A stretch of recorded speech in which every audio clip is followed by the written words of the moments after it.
welcome to the Doofcast, a film and TV podcast from Doof Media. My name is Scott Daly, and you know when you find yourself on the bow of a ship in the North Atlantic, 3,000 meters above a tragedy of a wreck that is the Titanic, it really makes you think about podcasting. Isn't that right, Matt?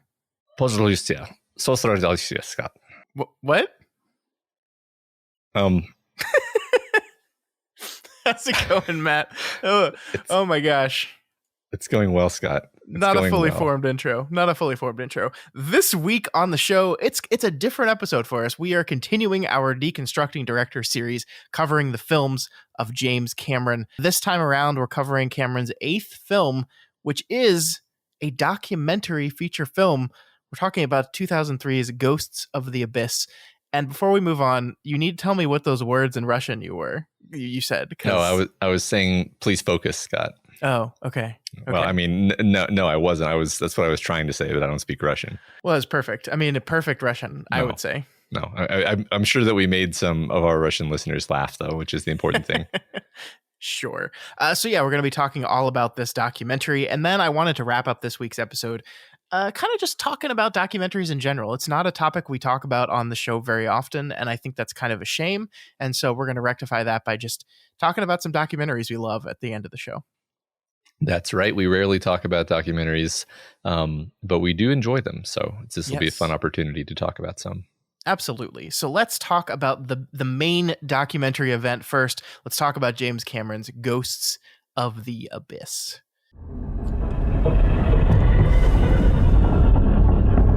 It's amazing how fast it goes dark.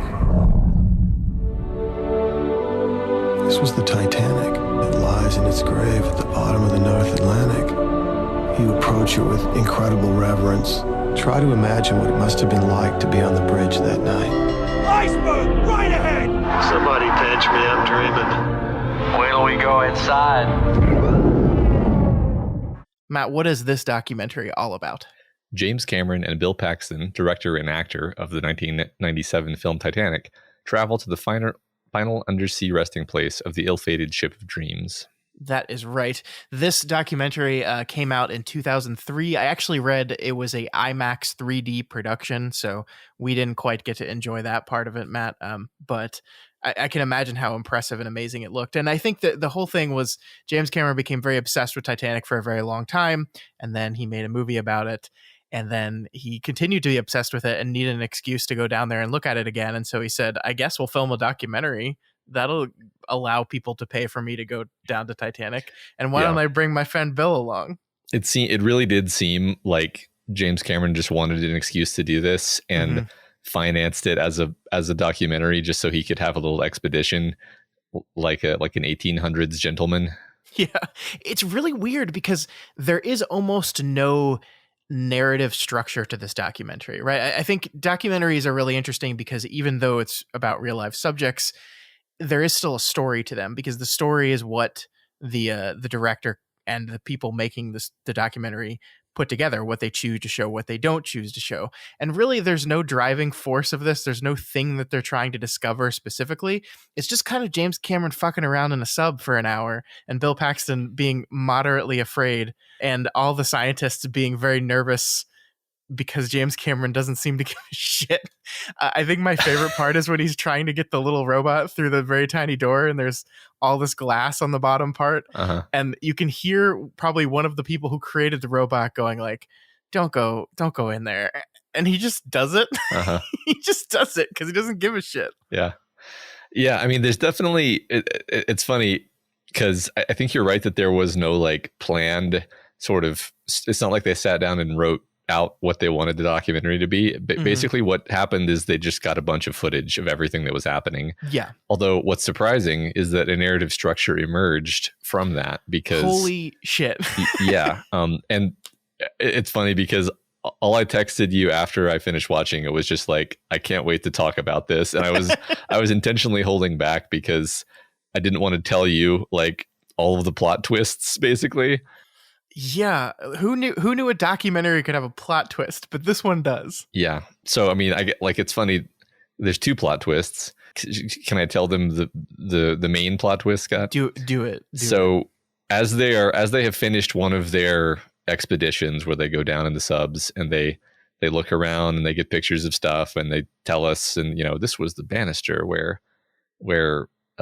this person, this historical figure, looked out onto the sea. And then they just show one of the sub pilots or whatever, and he's like, yep, into the expedition, September 11th 2001. And then you're like, you're like, holy shit, what? I mean, I'm laughing out of like sort of nervous laughter because it's like not funny. It's like in the moment I was like, and then they go up to the surface and you literally see Bill Paxton, James Cameron, and a whole bunch of other random scientists and mariners like finding out about 9/11 in real time. Yeah, like they were, I think he says like 6:30 September 11th 2001, and I didn't know whether that was AM or PM. No idea. Don't even know what time zone they were in. No. I guess it was probably, it had to have been PM, right? I don't know. It doesn't matter. I think it was probably PM, and they'd probably been underwater like all day. Yeah, and they get up and it's just Bill Paxton saying worst terrorist attack on American soil ever, and you're just like, holy shit, this took a turn. Yeah. And I think the weirdest thing about how it was framed, and I don't know if this was actually how it happened, but that moment comes right after this very dramatic moment where one of the robots, the little mini robots, breaks down. The battery fails in the middle of exploring the Titanic. And so it's just kind of dead in there and they can't get to it. And James Cameron stages a daring rescue to send the other robot back to collect the other one and tow it out of there. Yeah. And it works. And it's this like, in the moment, in the emotion of the scene, it's this incredibly like powerful moment of triumph almost. And like the first time something that was trapped in Titanic was actually rescued ever, Mm-hmm. And then they drop that bombshell on you. And I think that's by design. I think that was, I don't know if that's actually struck like time wise, how those events actually worked up, but I feel like they did that on purpose to take you from this very high of, oh, look, they did it. They saved the little robot, to, oh shit, does any of that actually matter in the world we just rose up to? And it's, I gasped. I couldn't believe it. Yeah. I mean, I think even one of the characters, one of the people in the documentary says something like, this whole expedition just feels trivial now. Yeah. I mean, that's the thing that happens at the end of this movie is they're exploring the wreckage of a tragedy that happened almost 100 years ago, and the tragedy just happened. And they're reckoning with the idea that this shit doesn't matter when compared to the horror of the tragedy that we're going through right now. And that's like, who saw that coming? This was a documentary about the Titanic and how cool it was to see like, oh look, the glass is still intact on this window, and you can see the elegance of this. And we're gonna have this special robot that is like a chandelier robot that's gonna light the entire thing for us in a way that we've never been able to do before. And it's like neat and haunting. And then it takes on this whole other super deep meaning when you just a random 9/11 appears. Yeah. Well, it made the whole thing more emotional to me because we've talked about this before in various contexts. Like, I think my whole generation is traumatized by 9/11. Mm-hmm. This is a very serious, meaningful tragedy, but it's really hard to feel, I would say impossible to feel that level of sadness about Titanic or about Pearl Harbor or something like that. It's like, that's just so long ago. But by sort of juxtaposing those things in such a shocking way, it made me think about Titanic as like, well, for the people who were alive, then, and for the people who were near this tragedy, it was 9/11 to them, Yeah. And that hit me in a way that the Titanic tragedy had never quite hit me before. I mean, the movie is great at dramatizing it and making it actually sad, but by connecting it to another similar horrible tragedy that I've actually experienced, I was able to experience the sadness of it in a whole new way. Yeah, ultimately it is the Titanic itself. This wreckage of the ship on the bottom of the ocean is a symbol of a horrible tragedy that's kind of been frozen by time. That's some of the most fascinating parts of the documentary to me were when they like showed, oh look, someone set this cup down on this thing, and it's been there for 90 years. It's like any other tragedy, like 9/11 happened 20 years ago. The building fell down, we cleared away the wreckage, and we built something new in its place. And so there's something new and shiny sitting there right now. Mhm. The Titanic is going to be there until it doesn't exist anymore, until the biology of the ocean reclaims it. And so it's just this thing, this frozen in time capsule of tragedy, of death, of life cut short. And like, I think one of the things, like, it's just as the boats go by, like there's just a dish there. Like there's a dish there, Mhm. just in the ocean. This dish fell out of Titanic on its way down, and it's just been sitting there at the bottom of the ocean for 90 plus years, and it's just frozen in time. And it's very, very powerful and impactful. Like, I think we talked last week about the movie and about how the movie manages to dramatize this terrible tragedy in a way that makes you feel like you were there. I think what Cameron wanted to do with this documentary is not necessarily do that, but make you feel what it is to be in these, feel what it feels like to be in these submarines looking at the wreckage of a ship. It's not Mhm. necessarily about the story of the people, but it's about the experience of seeing something like this that is frozen in time. The reality of this physical object that actually remains and is a concrete thing.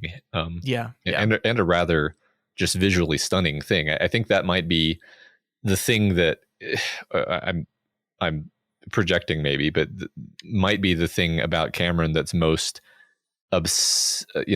that harnesses his obsession, is just like how visually stunning and evocative this wreck is. It's this enormous wreck. Like, they were looking at the engines, which are still there, and the engines are like these 3-story, Bill Paxton calls them the sphinxes, because the engines are like totally exposed. Everything around them has been torn away or decayed.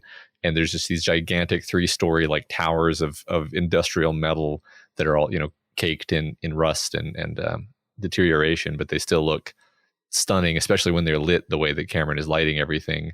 He's really enhancing like the majesty. And like you said, the feeling of being there. They focus on, they don't just show us this isn't the kind of documentary where the camera is just swimming around and you're seeing stuff. We're cutting almost evenly between like the Titanic and then the people in the submarines looking out of their windows. There's so many shots of people looking out of windows, and it's such a creative choice. But also, if you think about that for a minute, that means there had to be a separate machine with a camera whose entire, like, there's a separate sub there whose entire job was to shoot porthole windows for Bill Paxton to stick his face into it. Right. I mean, even just the scenes where they're like disembarking, taking the little subs off of the deck and putting them in the water and detaching them. I was paying attention, and I was like, there had to be at least like 5 to 10 camera people like in the water, on the surface, maybe in a separate boat near the submarine. Yeah. And then all paying attention and not filming each other.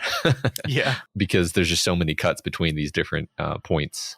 Yeah, I love that Cameron takes the time for a lot of that. The unloading of the submersible, the loading of the submersible. One of the shots that I'm thinking of specifically is they've finished their expedition for the day. They've risen to the surface, and it's really rough waters. And you have Bill Paxton like being thrown around inside this submarine.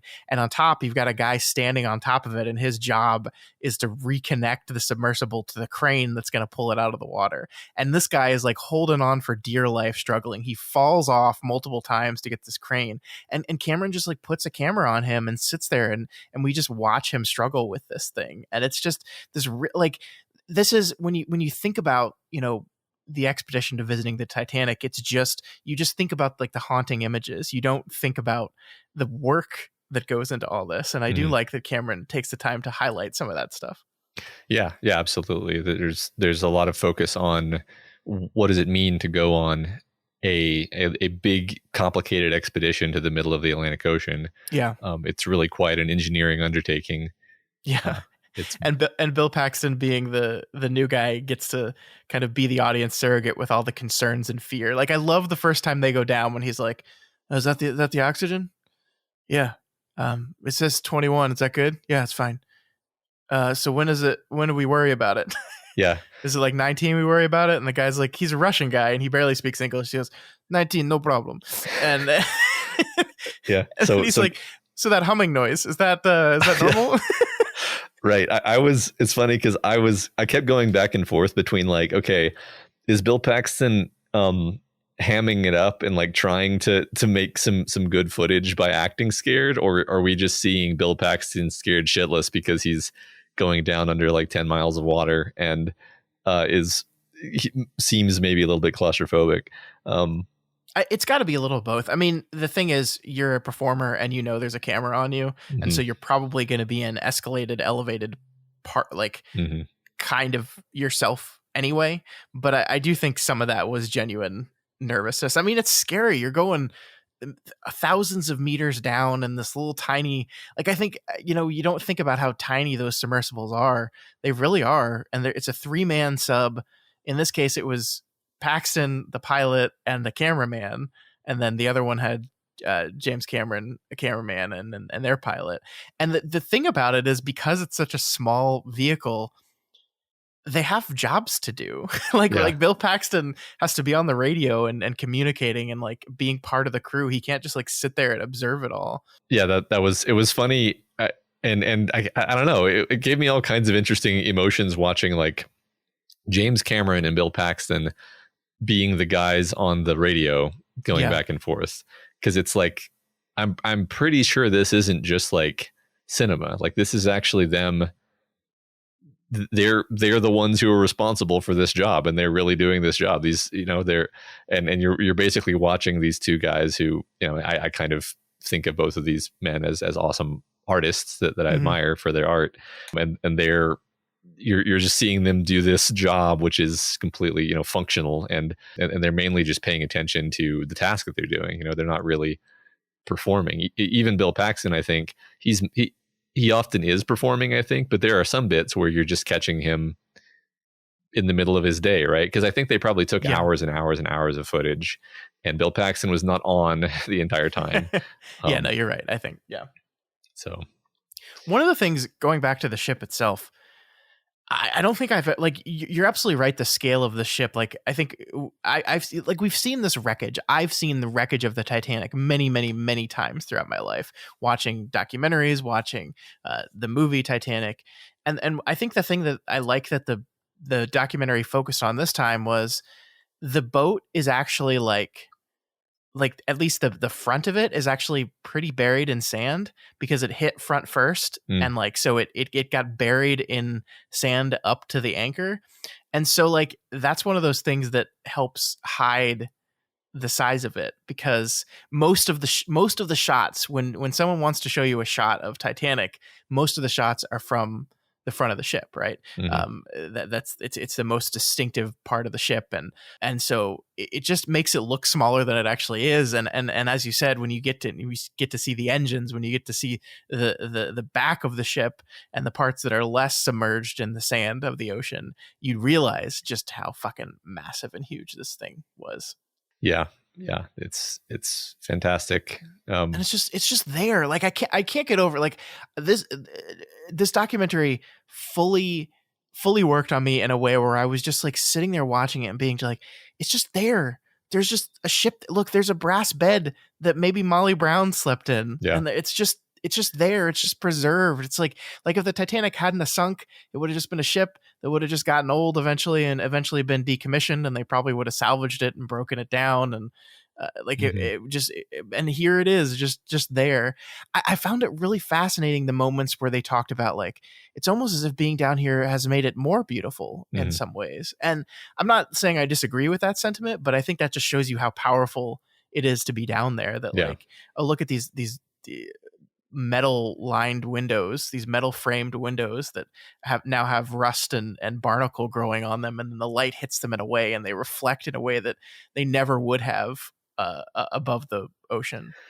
Yeah, right. I mean, it's the thing that I've always found beautiful about the undersea world. It has this strong visceral feeling of being an alien place that is just totally different from your world, and it's fascinating in that way. I mean, I'm thinking of like one really stunning shot where I think it might actually be when they're showing exactly those kind of beautiful windows with the kind of wrought iron filigree throughout them, and then one of those creepy deep sea fish that has like the really slow kind of undulating movements is just drifting along the side of the frame. Yeah.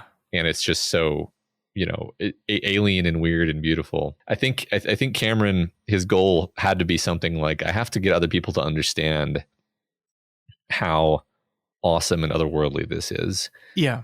And he set out to do that, and I think he accomplished that. Yeah, totally. I mean, 99.999% of the population of the Earth is never going to be able to go down in a submersible and see Titanic, right? Like that's, you and I'm sorry to say, Matt, are never going to get to go do that ever. You're just taking my dreams away. But I mean, I think so. Yeah, the goal of the director here, the goal of Jim Cameron, is to get as close of an approximation as he possibly could, and so he shoots this movie in a very specific way to he wants you to feel like you're there. He wants you to feel like it's you and your pal Bill and your pal Jim, and we're just down there, dealing with all the different problems and complications and awe of this whole experience. Trying to get this damn robot back. Yeah. I really loved watching, James Cameron, the guy that this whole project is about, basically sitting there trying to get the robot unstuck and being like visibly frustrated when it gets stuck. And then I think it's very cool because like he snags the robot that was stuck down there. Mm-hmm. Or that runs out of batteries. He snags it with the other robot, and then he starts pulling it back, and it's working fine. And then suddenly he gets snagged, and then he's like, now he realizes he's totally fucked up because he's going to lose both robots now. Yep. Because he has no way of disengaging the first robot from the second robot. Probably hundreds of thousands of dollars worth of technology right there. Yeah. And maybe millions. Yeah. And clearly just like an important project that he actually cares about. Yeah. And maybe like the rest of the documentary kind of depends on it too. And we see him get frustrated and then like think and like kind of regroup. And then he's like, all right, I'm going to back up and then I'm going to charge and hopefully have enough momentum to pull it free. And then he does that, and at first it seems like it's not going to work, and then it does work, and they get free, and it's great. It's great, and it's candid too. That I'm 99% sure that wasn't some kind of staged disaster, Yeah, I mean, I'm so glad we did this because I do think I learned so much about James Cameron in this documentary that I maybe wouldn't have been able to see from just watching his movies. Mm-hmm. I mean, there is you can see the slave driver that everyone hates. You can see the ways in which he kind of grabs the control himself, and I want to be the one. Like mm-hmm. James Cameron, are you the best person to be driving the robot? Are you the best person to be staging this rescue operation of the other robot? Probably not, but you're James Cameron and you want to do it. And just the way when he's driving and not on the radio, kind of the way he's barking out commands, mm-hmm. like you see that guy there, but you also see the guy who genuinely cares about the project and loves this. And yeah, I mean, the anger and frustration on his face when the thing gets stuck. And I thought the way the documentary does this is it actually does like a quick 3D model of what's going on here, mm-hmm. To kind of demonstrate. Because that's the interesting thing about it is they don't even know that they got the other robot. Mm-hmm. Like he just like it's got like a little fork on the edge of his robot, and he just like charges towards the mesh of the other one and hopes that it got stuck in there. Yeah. And then he can kind of tell because of the way the thing's yawing and yanking in weird ways. Okay, I think I got it. And then it's stuck, and I don't know how. And so it's really not until they get out and the Miri sub gets a view of them that they can even see they got it. And it's a really well designed set piece. Really, I mean, it's like an action set piece. It's like a James Cameron action set piece. It is, yeah. The use of the 3D. There's all sorts of stuff where like real shots are being superimposed over 3D models and vice versa in ways that just make it very clear. Yeah. And this is with relatively old kind of 3D modeling tech, but it's serviceable. It doesn't matter. It doesn't bother you. That was such a great sequence. It's not the kind of thing that I expected at all, honestly. Like what I expected from this documentary was like a bunch of beautiful shots of the sunken Titanic. And mm-hmm. what we got was something much more fun and complicated. I mean, one other single beat that I wanted to hit is like, there was a moment, there's a few moments where, between visits down to the wreck, they will have, briefings or meetings or discussions. And, there's like a scientist on board whose job is to kind of study the what do they call them exactly? Rusticles, I believe, Yeah. is basically the way that the bacteria have dissolved and eaten the iron and led to this kind of characteristic appearance of like stalactites of rust, which is actually bacterial. And at one point anyway, that scientist, and then like the guy who is I don't remember his exact role, but he is also in the film Titanic. Yeah, his name is Lewis. Lewis Abernathy is the name of the not actor who we thought was actor. Yeah, he's the one in Titanic that does the whole explaining the computer graphic of how the Titanic sank guy. Yeah. Like he's such a character actor looking guy. I was totally shocked to learn that no, he's just a scientist that is actually just on Titanic expeditions. Yeah, and Cameron was like, this is the guy who needs to be in the movie. Yeah. And then so those two and then Bill Paxton are basically having what amounts to like an argument over like the idea of like, one of them is like, how could you just stand by and watch these people drown while you're safe in the lifeboat? And then the other being like, oh, come on, it would have been suicide. It would have been suicide to approach 1,000 thrashing, drowning people. And, and I think Bill Paxton is the one who says, like, we all hope that we could be brave in that moment and do something that would risk our own lives to save others. But heroism is the domain of the individual. And it's I don't remember how he phrases it exactly, but it was excellent phrasing to the extent that I was like, I wonder if this was scripted, but it was a great interaction regardless. I thought it's the kind of thing that you think about when you think about Titanic. You think about like, what would I have done? It is. I think an important part of what Cameron wanted to do here as well was show how being here, brings all this stuff up and forces you to reckon with the tragedy and the storylines of it all. Like that's one thing that documentary kind of flits back and forth between live action recreations of some of the stuff. And, honestly and impressively, Cameron uses his own footage from the movie very sparingly. Yeah. I only caught like 3 instances where we were using footage from the movie. And I think it's only when the ship like breaks in half and then ultimately sinks. Mm-hmm. And I think that was just like a practicality thing. It's just like any CG way you could do that would have been too expensive. I think like in my mind, James Cameron set out and saying, like, this is not about my movie. I don't want to rehash the Titanic movie. I don't want to just, throw in a bunch of Titanic footage and be cutting back and forth all the time. That's what everyone expects. I don't want to do that. And so he set out with that. And then it just became, at some point, is like, well, if you want to show the ship sink, James, there's no other way to do that cheaply. You have the footage sitting right there. Just use that. And I feel like that's a begrudging James Cameron. Okay, fine. I'll use this in a few shots. Fine. I even felt like the shots that are derived from the Titanic film might be like rougher cuts of those shots. And I can't prove this, but it seemed to me that it's like, this is not the finished shot. This is some kind of like previs shot, where you don't see all the people in the water. You just see the shot. Maybe you just see the ship. Maybe. Yeah. That was a feeling I got, because I was my I don't know. I just got the sense that it wasn't exactly the same image that I had seen before. How did you feel about the recreations themselves? I think recreation is one of my least favorite things in documentary filmmaking. I don't tend to like them because they're usually the documentary usually doesn't have enough money to do them well. And I thought they were fine, but like it's just a little clunky and weird. I don't know. Yeah, I get why you want to do it, because there's the whole motif of the film is like, we want to remind you that these were real people.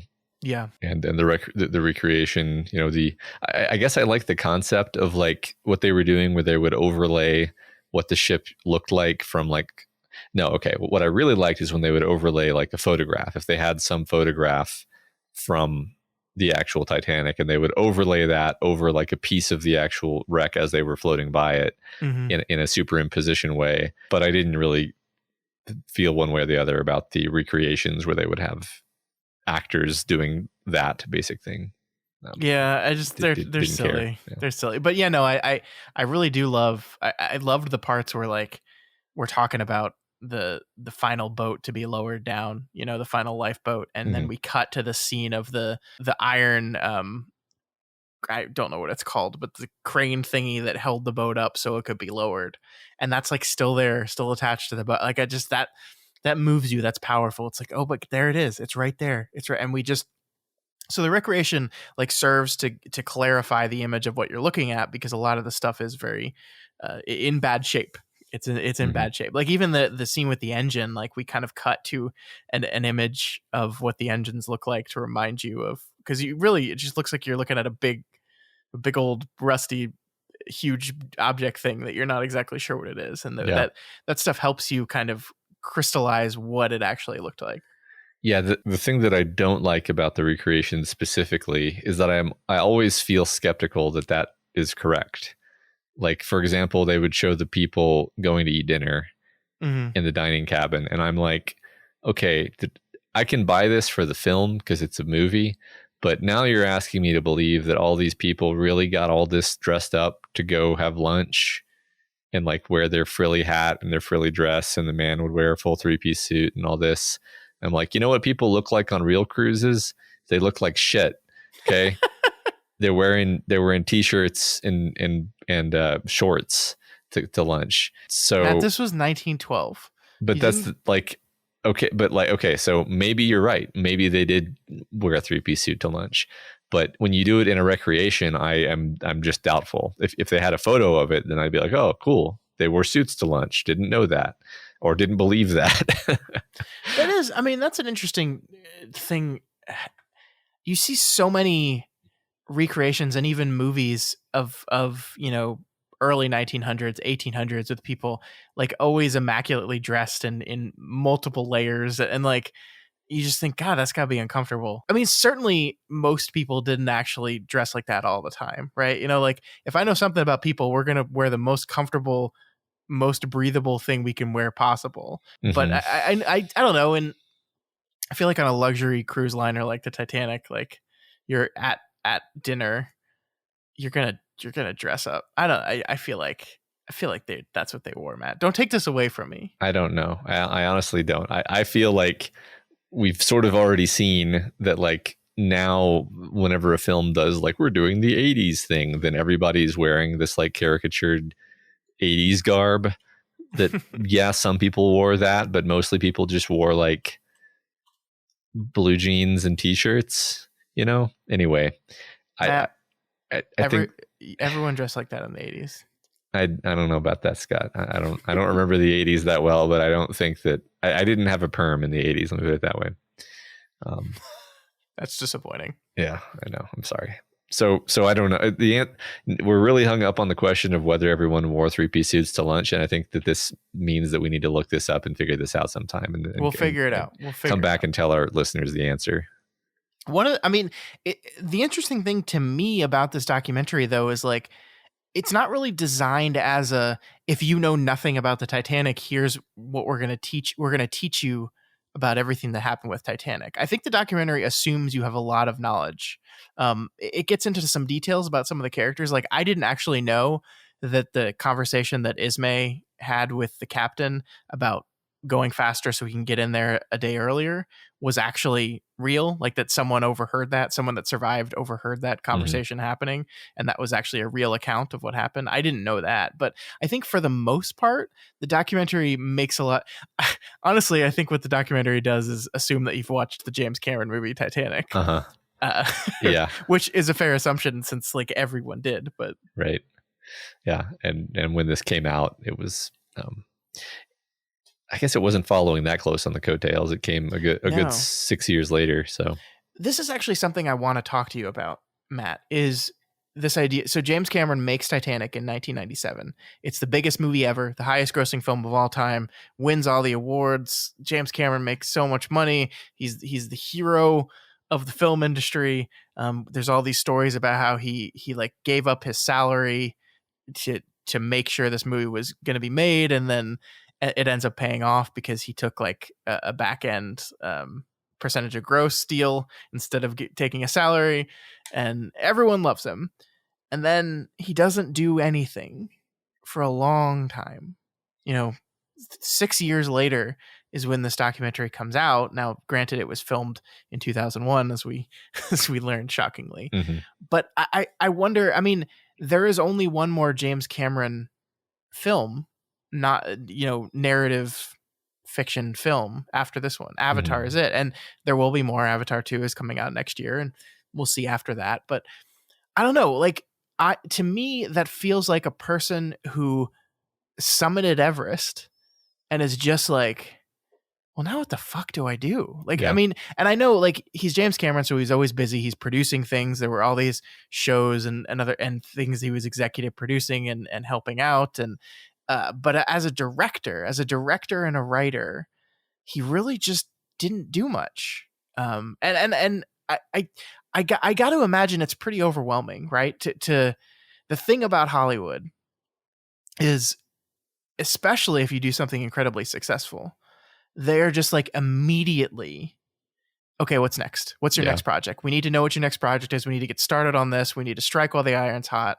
And I feel like a person like James Cameron, who at this point in his career had achieved everything, just like, I mean, what is one thing he hadn't accomplished at this point yet? Right. Yeah. I get what you're saying. I think that he never saw himself as like a writer. I think that being a writer was just something that he did for the same reason that he took over the submarine controls, where he's like, God damn it, can no one do anything right? I'm fine. I'll write the movies. But I honestly don't think that there's nothing that I know that I've learned about him in the course of this project that made me think James Cameron was always a writer at heart who wanted to be a storyteller. No, he wants to make this movie. He wants to make the best movie he can make. And he's a perfectionist. And the consequence of that is that he's going to end up writing things. But I don't think he likes doing it particularly. Mm-hmm. And he hates doing it. He hates it. And consequently, he's rich as hell. He's not going to do it if he doesn't have to, right? And I don't think he wants to direct movies that are written by other people, right? So that just means he's not going to direct films anymore, basically, because it's not fun for him. It's not fun for him to direct a movie that somebody else wrote where he doesn't. It's not James Cameron perfect, Yeah. Do you think there's just like a certain hook he needs? Like, we talked about this before, that like probably the thing that drives him making these movies is like a challenge, an engineering challenge. Then he builds a movie around that engineering challenge. Mm-hmm. I mean, maybe he just has had trouble finding him. I mean, like he wrote and directed Avatar, and since then,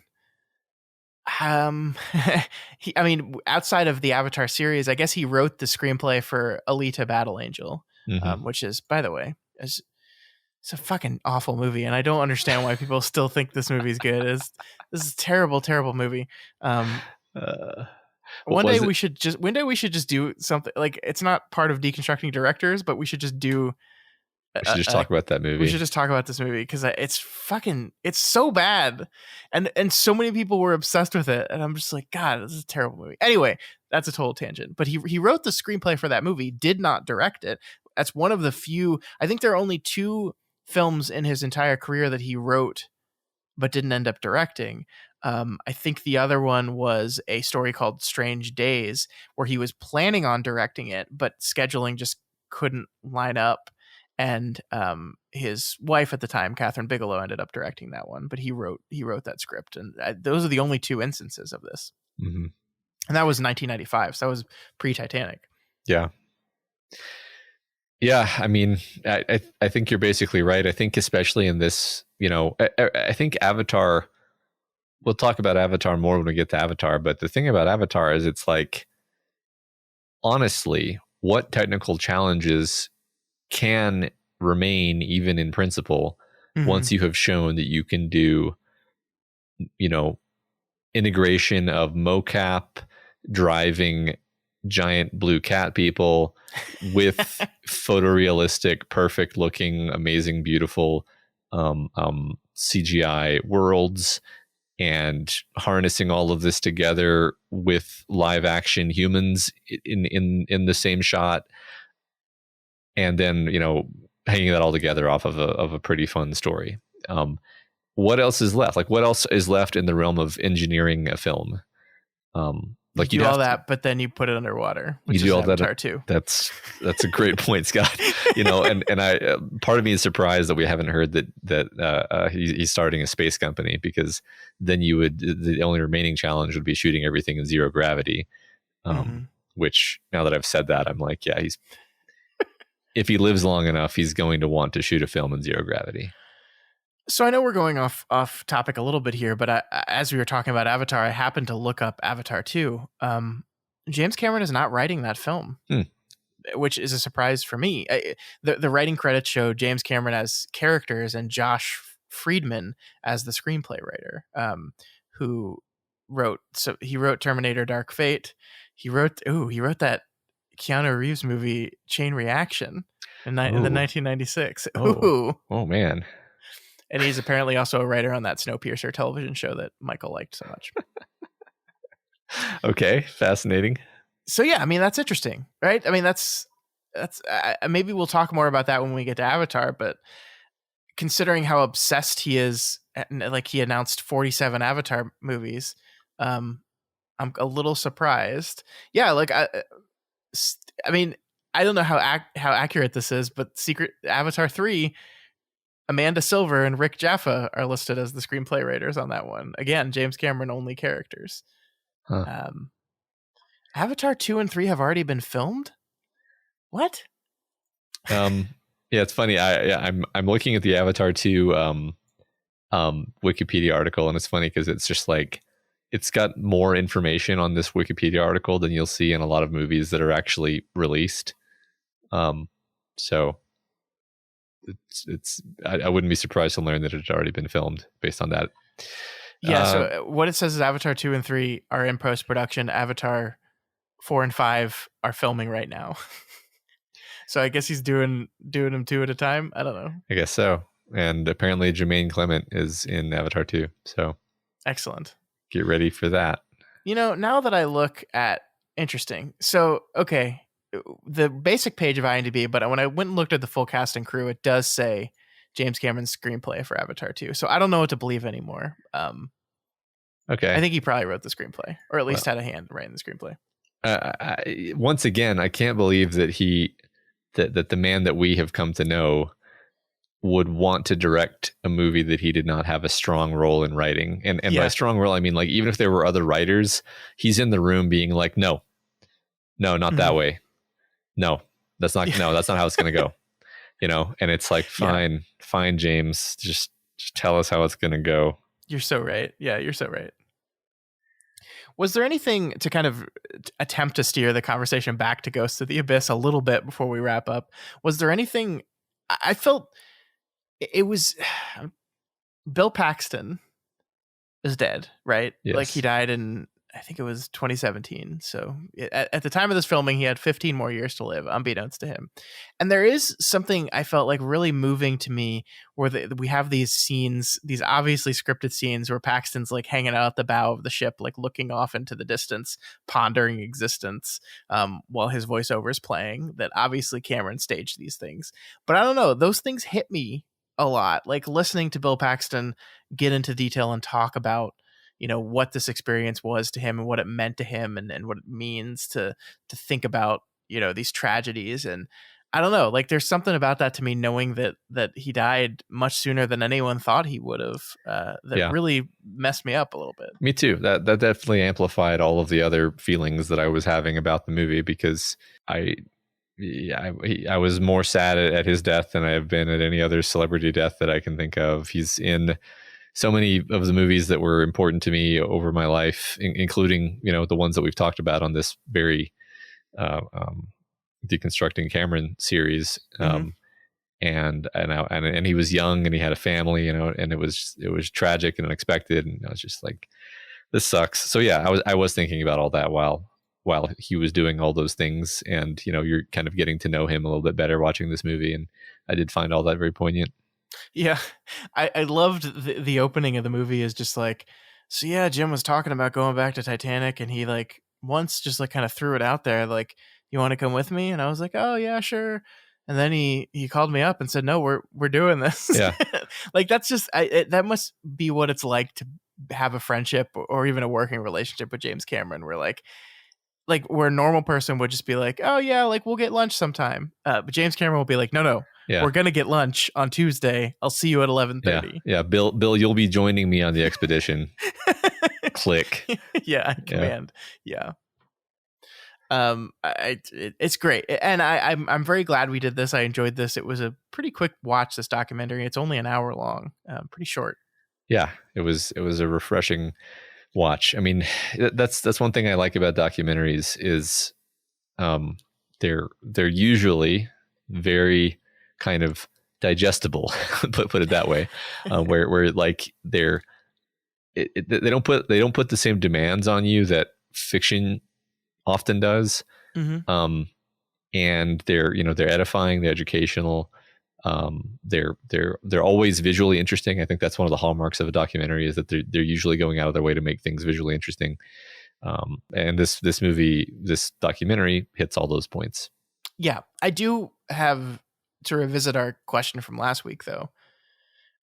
At this point, what I'm feeling is it's not necessary for us to watch the second James Cameron documentary before moving on with our journey. I want to watch it one day. I don't know if I want to watch it for this project in particular. And which one is that again? It's called Aliens of the Deep. It's another undersea documentary. I think this is more specific to a mid-ocean chain of mountains and the life that lives there, the unique life that lives there. All right, here's my proposal is I will watch Aliens of the Deep if it's amazing. If we just have to talk about it, then we should do an episode on it. But otherwise, I think I agree. We understand Jim Cameron as a documentary filmmaker.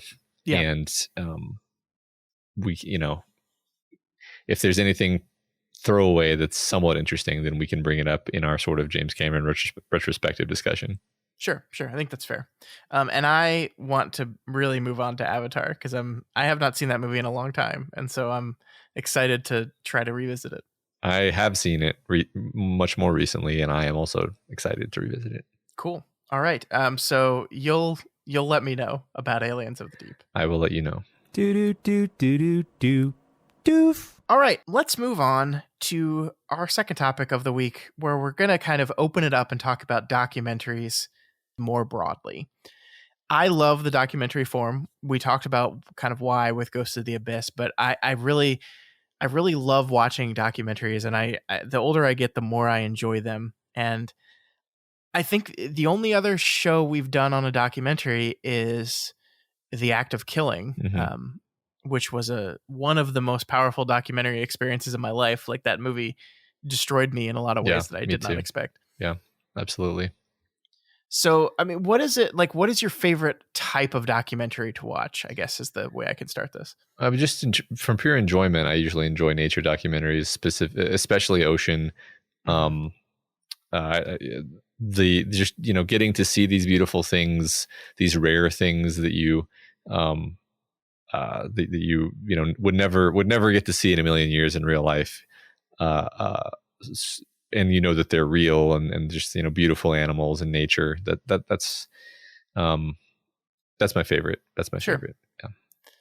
I think the type of documentaries that I'm really getting into these days are musician documentaries. And I mean, kind of the whole idea of having this conversation is because there's a documentary that I am actively watching right now that is one of the best things I've watched all year, which is the Get Back documentary about the Beatles recording the Let It Be album that is currently on Disney Plus. And I just want to talk to you about this generally, Matt, and then we can move into more but like, this is the greatest thing I've ever seen ever.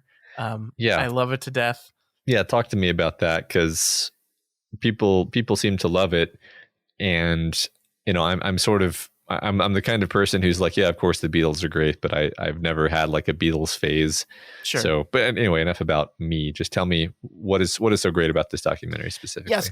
So first of all, I love the Beatles so much. I was never like young when I was younger. I was never like a huge Beatles person, but I took a class in college called the History of Rock and Roll, which was the best college course I've ever taken. It was so good. Actually, this is a tangent, but there were two classes that me and my friends were considering taking. One was the History of Rock and Roll, and the other was called Guitar Heroes, which also sounds like a badass name for a class. And that one was a trap because it's just it was a very intensive, difficult study of classical guitarists. Like that's what it was. It was not what you think it would be. It was all classical guitarists. Yes. This month we're studying Andre Segovia. Yeah. So the History of Rock and Roll was literally just a professor at our school, A&M, who really loved music and really wanted to talk about rock and roll. And it was just him talking about, the history, like how rock and roll became a genre, like what each of, and diving into the details of what the actual artists were doing and how they were advancing the entire genre of music. And he was really into the Beatles. And so he talked about the Beatles a lot. And I mean, the most fascinating thing about the Beatles is what they did in the studio, like the production stuff that they did, the things that they invented that were just never being done in producing their albums were just insane. So I've loved the Beatles for a very long time, fascinated by them, love their music. And this documentary is a bunch of footage taken in 1970. Basically what the idea was that they were going to record this album live in front of a studio, in front of an audience while they were, so it was going to be a very different kind of album. It was not going to be a super produced Beatles type of album. It was going to be a live recording, and they were going to do a live recording. They were going to do a concert, and they were going to do a documentary as a whole big package for the Beatles. And so they took hundreds and hundreds of hours of footage, and there was a movie that was released called Let It Be that was released alongside the album, that was like a normal length movie. But Peter Jackson took all this footage and he Peter Jacksoned it, Matt. He Peter Jacksoned it, which means, it means several things. I mean, first of all, it means it's 8 hours long instead of a normal movie length, which actually, that's an interesting story on its own, because it was originally just going to be like a 2.5 hour movie that was going to be released in theaters. Then COVID happened and Peter Jackson got two things. He got one, an extra year to work on it. And he got two, he was told by Disney that it was just going to be a Disney Plus release. And so he wasn't constricted by the requirements of a movie theater anymore. And so he said, okay, well, shoot, in that case, I'm going to make it 3 episodes that are each a feature length film in and of themselves. So it's massive. And he put a whole bunch of more stuff in it. He did crazy things, like he cleaned, like it was all shot on 60 millimeter film, so it's grainy and terrible, but he like digitized the shit out of it and made it look like, you're sitting in a room with Paul McCartney today. There's all these new sound techniques and algorithmic sound things that can pick up and clean sounds in a way that we've never been able to before. So like there's moments in this documentary where Paul and John are trying to have a conversation and they don't want the sound people to hear it. So they just strum their instruments really loudly to block out the sound. And in 1970, you couldn't hear any of that stuff. In 2021, you run a program on it and it filters out that sound, and you can hear them talk perfectly. Ethically, I don't know how I feel about that, but it's fascinating. That's hilarious. So, I mean, it's just you living with the Beatles trying to create art for 8 hours. Like that's what it is. They're making music, they're arguing, it's everything that is what making something is to these 4 men, and the complexities of their relationships. This is their last album, right? So they broke up not long after this album came out. So it's a way to kind of see the writing on the wall of a lot of this. Like I really think if George Harrison were still alive, he probably would not be happy with a lot of the stuff that's said in this documentary, because let me tell you something, Paul McCartney had no respect for George Harrison. Like that's one thing this documentary makes really clear, that he had zero respect for him, and like respect for him in his lane. But the thing, George Harrison was trying very hard to keep up with 2 of the greatest songwriters in the history of the world. And he just never could. Like it's like being the 3rd best player on the championship basketball team, right? Like you're never like if Michael Jordan is on your team, you're never gonna be you're never gonna be in this considered in the same room with him, and that is a thing that really bothered George Harrison. He was trying really hard, and they just gave him no consideration, like at all. Yeah, and didn't he go on to have like a pretty good solo career and make a lot of good music on his own? So he was a very interesting and in his own way brilliant singer-songwriter. He just was not Lennon and McCartney. Mm-hmm. Yeah, I mean, I think they probably had, you know, I think all of them were creative geniuses. They were just very different creative geniuses with very different strengths and weaknesses in some cases, and the parts where they overlapped and got along allowed them to create amazing music and be the Beatles, and then the parts where they clashed eventually led to them just being like, you know what, this is too painful. Yeah, and they were like teenagers when they got together. I mean, Harrison was 15, I think, when the band got together, and at this point, they're in their mid to late 20s, which is so insane to me. Like that, like the entirety of the Beatles happened before any of them turned 30, which is just wild to me. Yeah. But you know, they're still very young, and there's so many complicated things going on in this thing, and I don't want to spend too much time on the documentary in particular because I want to talk about documentary filmmaking in general. But we got to stop with this Yoko Ono stuff. Is Yoko Ono the reason the Beatles broke up?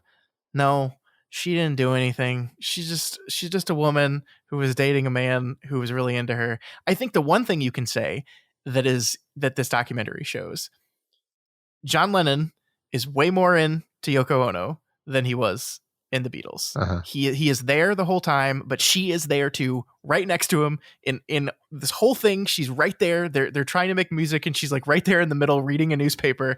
And that's because he wanted her there. He wanted her around constantly. So did Yoko Ono break up the Beatles? No.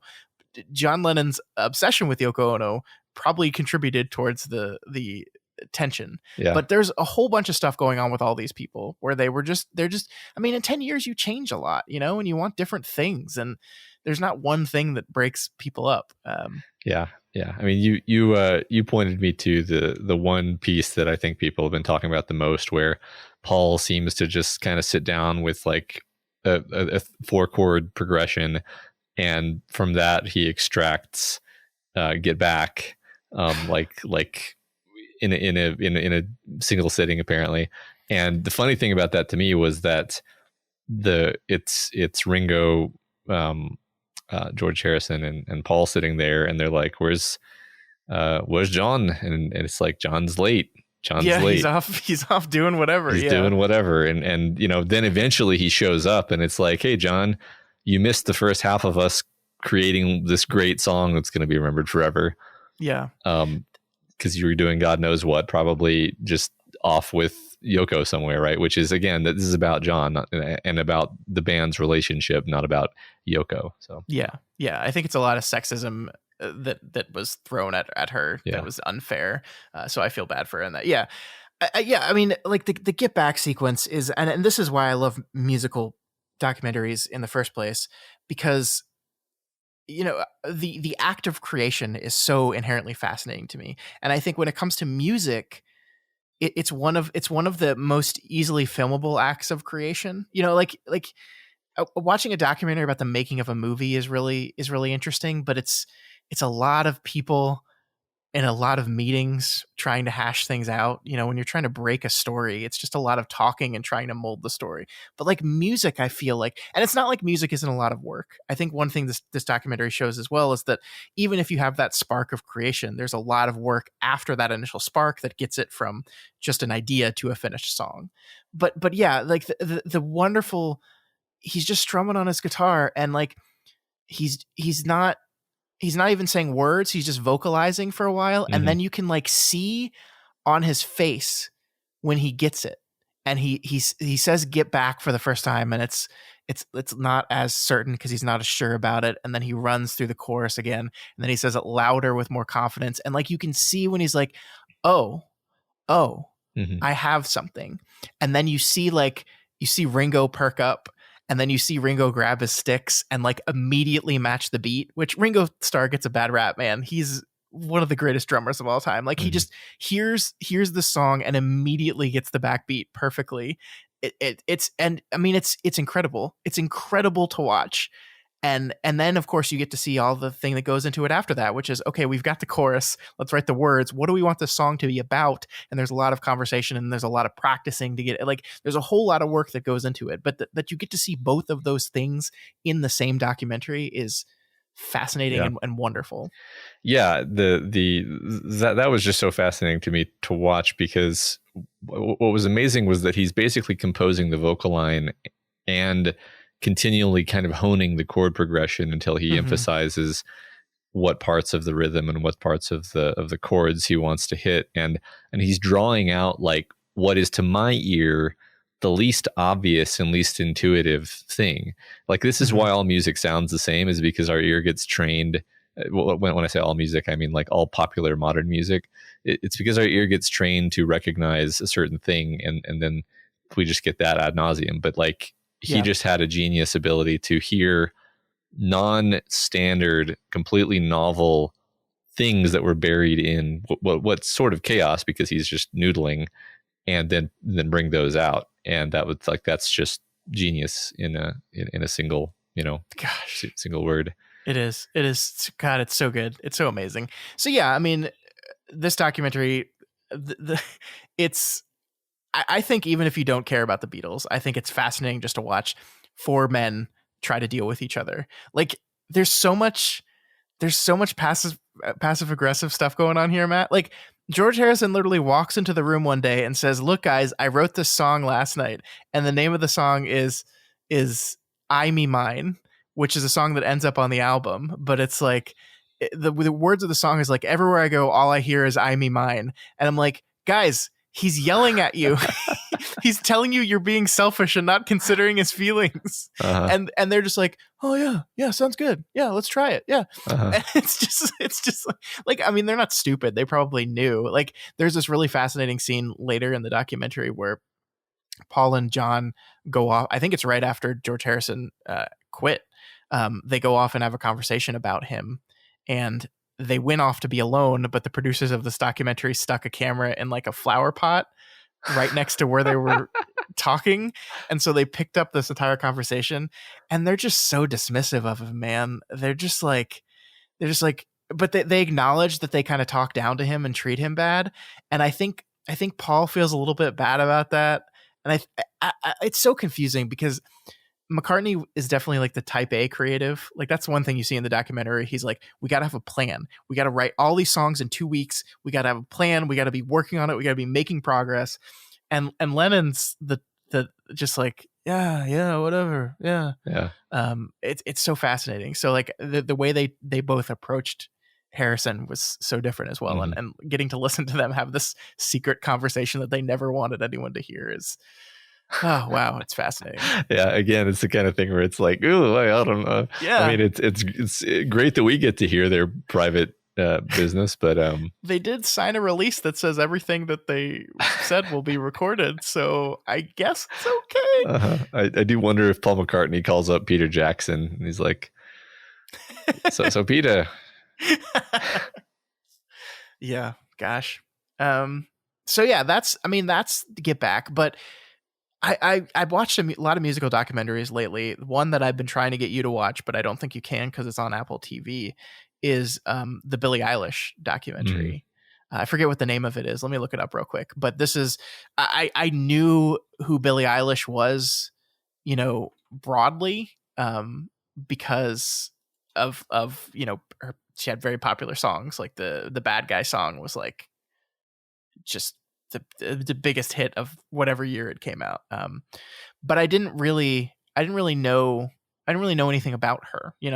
She was young. She was very popular with a younger group than I was. And I watched this documentary and I fell in love with her and her brother's whole thing, like their whole thing. Like the fascinating thing about them is they wrote her entire first album in their bedroom. They're just messing with sounds and playing with things, and just that documentary, getting to see all that was incredible. Yeah.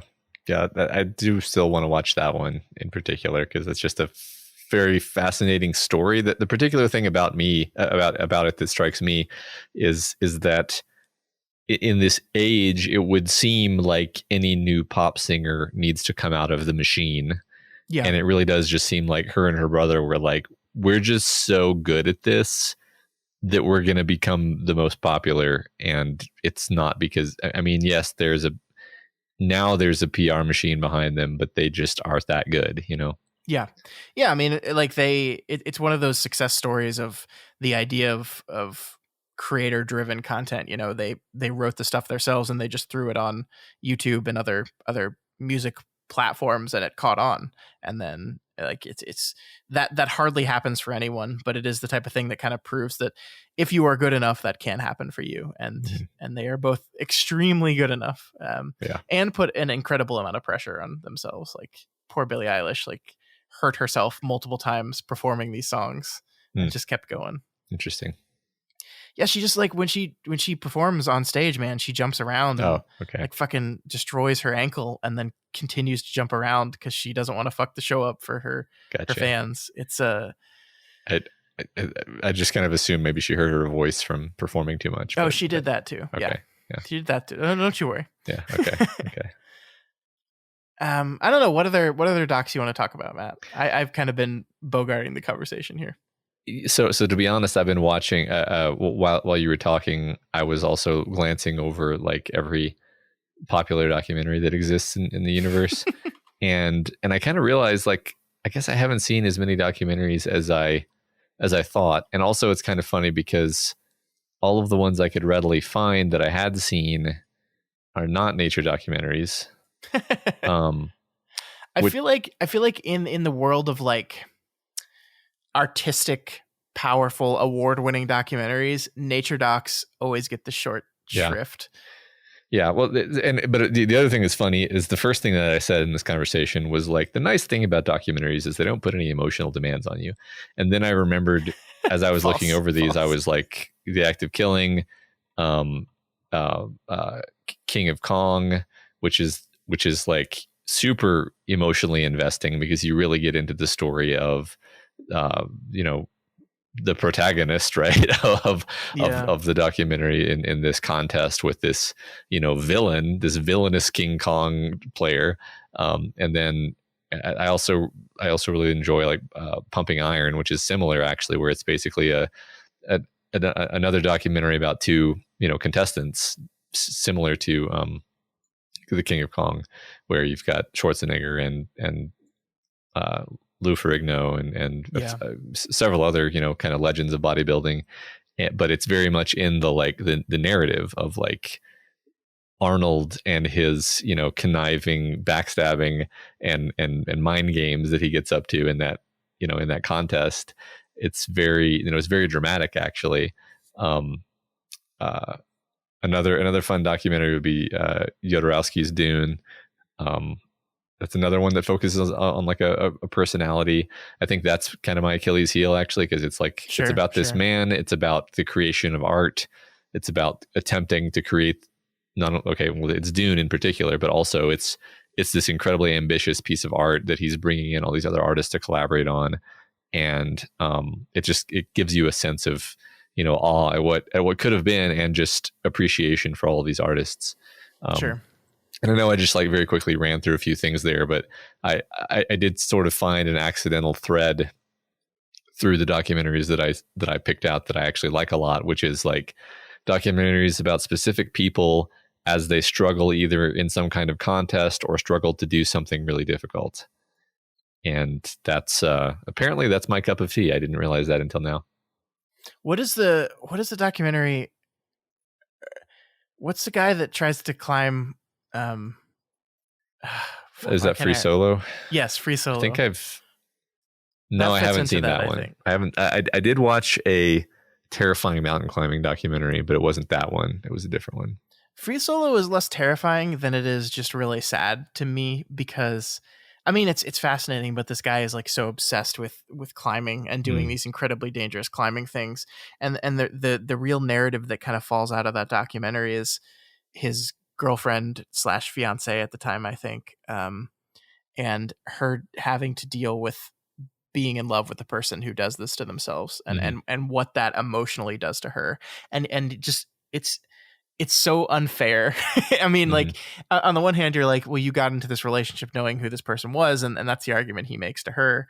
Like, I'm not going to stop doing this because you want me to, but like free soloists like die constantly because they're doing it, and like she's just like, he wakes up at 3 a.m. to go start his ascent, so he has time to get up and down before it gets dark, and so she's like stuck in their trailer all day with no idea if he's okay or not, and then he just like shows up at the end of the day. It's like, yeah, we're well, and it's just like, what a fucking life, man. It's just, yeah. And I never saw that one. The one that I saw was about this guy. I can't find. I'm not able to easily find the name of it, but it's like this guy who was a climber, and then he was in this horrible like avalanche accident. Oh gosh. And he got like brain damage. And so the documentary is actually about his return to climbing after getting his nerves like very badly shaken by this avalanche accident that I think killed some people. At the very least, it injured him really badly. And so it's that's the drama of it, is like he's trying to get back into this after this terrible physical trauma. I wish I could remember the name of it. I can't find it. I'll look into that. I want to see that. 2 more quick ones I'll throw out for you that I think part of this, there's this interesting thing happening where, because in the past 20 years, 30 years probably, video cameras have gotten cheaper and smaller and more accessible, that there's these documentaries that are starting to be made that are just like, when I was growing up, I just carried a camera around with me all the time and recorded everything. And now 30 years later, I've edited that footage together and made a documentary about it. Yeah. One of them is a documentary called Kid 90 that came out this year. It's available on Hulu. It's made or from the footage of a woman named Soleil Moon Frye, who played Punky Brewster in the 90s show Punky Brewster. And it's just her and her footage of her dealing with like every single child star of the 90s and all the incredibly illegal shit they got up to. And it's really like, it's got, so many different people in it. We see Mark Wahlberg, we see Leonardo DiCaprio, we see Corey Feldman, like we see I forget who played Zach Morris on Saved by the Bell, but he's that guy. It's just like any child star you can think of, and this, they're all in this like crazy, we're young and incredibly famous and it's fucking up our lives thing, and she just happened to have a camera on all the time recording this thing. That's which awesome. It's fascinating. And there's another one called Val, which is about Val Kilmer, who, similar to this Punky Brewster woman, just recorded a lot of his life, was just like constantly recording his life, and he's put together a documentary that just kind of goes through his life and his career, which is really, I mean Val Kilmer has had a tough life. I don't know if we talked about this before, but he had throat cancer and now like basically can't speak anymore. So he's kind of forced to be retired from acting. But it's, you get to see, like, I mean, part of it is probably an experience of him like looking back on a career that is now kind of necessarily over, and trying to remember that. But I feel like we're going to see more documentaries of that type going forward. Yeah, now that, as you said, now that there's kind of cameras everywhere. Yeah, that's a good point. Before we move on, the documentary I was trying to think of is called Meru. Oh, I have heard of that. Okay. Yeah. I wanted to watch that. And there's one there's one last thing I want to talk about with documentaries, and I think this is probably the thing we maybe should have started with.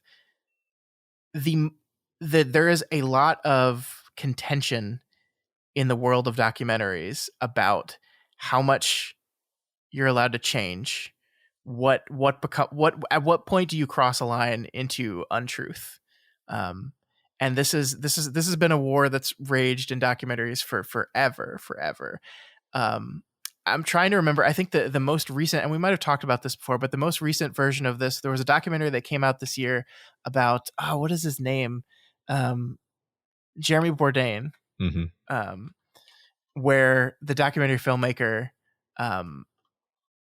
had a AI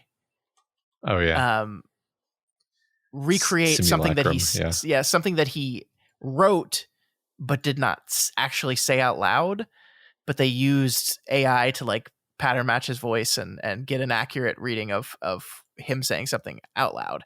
And that like caused this big, huge stir in the world of documentary filmmaking. And this is something that's going to be really interesting, because as we move into these things more and more, like we talked about recreation with Ghost of the Abyss, but what happens when you can just instantly generate, fully realized interviews with a person that never was there, Exactly. Yeah. Sure. Yeah. I mean, that's we're gonna get there. We're gonna see that. Yeah. That's what we are going there. I'm reminded a bit of Werner Herzog's statements about like he's a more active documentarian, where he will, I think he said things like you shouldn't just be a fly on the wall capturing the images passively. You should be a hornet stinging the people in the scene into action, into doing things. And it's just, a very different philosophy from a lot of documentarians, but clearly there's a variety of philosophies that exist within that area. I think, my personal normative opinion would be like, I think as long as you make it clear, or at least make it easy to figure out which parts are fake and which parts are genuine footage, then you haven't hurt anyone. I agree with that. Yeah. It's weird. Like the thing about documentary filmmaking, and we said this at the very beginning, is it is truth, but it's still distorted truth, because the people making the documentary are still choosing what is shown and what isn't shown, what is talked about and what isn't talked about, what are we going to focus on and what are we not going to focus on. So that's true whether you're using real footage or faked footage. Like it's always true. And actually, I was trying to remember the name of it. I watched this really fascinating movie, and I can't remember the name of it. A guy took a bunch of home movies that were found. Like someone, I don't remember exactly how it happened, but someone just found like this huge box of home movies in a storage shed or something. And a filmmaker took those home movies and cut together a narrative of a story just from those home movies. It was like kind of exercise in how much you can manipulate footage to make something. And it ends up being this story about this family who, the mother has like a spending problem where she overspends and overbuys, and it causes the family to have to, flee from people trying to collect money on. It's really, it's all fake. Like it's all fake. And she just like, that's just great. Fascinating. I wish I could remember the name of it. Like there's this part where they just gesture towards the fact that they're running low of money and have to run away. I don't even know how they did it though, but it's just like, it's so fun to watch. And that's another thing that the documentary filmmaking community got very upset about, because it's like, you're hurting the authenticity of documentaries when you create something like this to show how the stuff can be manipulated. Yeah, sure. That's fascinating. I'd like to learn more about that. I'll do some research and see if I can find the name. It was a thing I saw at Fantastic Fest, this tiny little film that I don't even think got full distribution, because I'm not sure they got any kind of legal permission from anyone that's actually in the movie, because how would they have? So I'm not sure if it ever actually got released anywhere, but I'll look it up and let you know. All right, cool. Yeah. I think that's it, right? Yeah. Yes, I do think so. I do love documentaries, but I haven't seen as many as I kind of felt like I had. So, it's just hard. It's just hard. There's a lot of movies out there, and I haven't been doing a good enough job watching documentaries. Yeah, we should make this a priority. We should. All right, folks, that is all we have for you this week. If you have any opinions on documentaries in general, or on James Cameron's Ghosts of the Abyss specifically, you can reach out to us via email at doofmedia@gmail.com, on our Twitter account @doofmedia, or over on our subreddit, that's r/doofmedia. Yeah, and if you're not already subscribed to the Doofcast, we encourage you to click that button and ensure you never miss an episode. You can find us on Apple Podcasts, Stitcher, YouTube, Google Play, and pretty much anywhere else podcasts can be found. And if you like what we do here and want to support us, consider becoming a patron of Doof Media. Do you want us to watch a documentary and do an episode on it? Well, you can make that happen. Head on over to patreon.com/doofmedia and find out how. Yeah, and also please consider rating and reviewing the Doofcast on Apple Podcasts, because every review does help us get more exposure and introduces new people to the content that we make here. All right, folks, that's going to do it. I'm trying to get done with this James Cameron series as fast as possible, Matt, because it's been going on a little too long. We've been taking too many diversions. So next week, we're going to do another James Cameron film.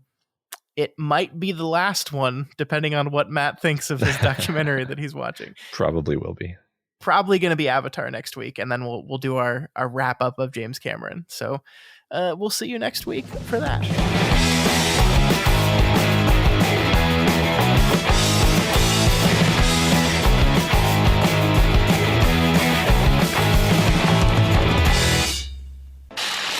My name is Doof, and you'll do what I say. My name is Doof, and you'll do what I say. Hello, and welcome to the Doofcast, a film and TV podcast from Doof Media. My name is Scott Daly, and when my wife just walked in and is laughing at me. Go away. I'm doing very serious work over here.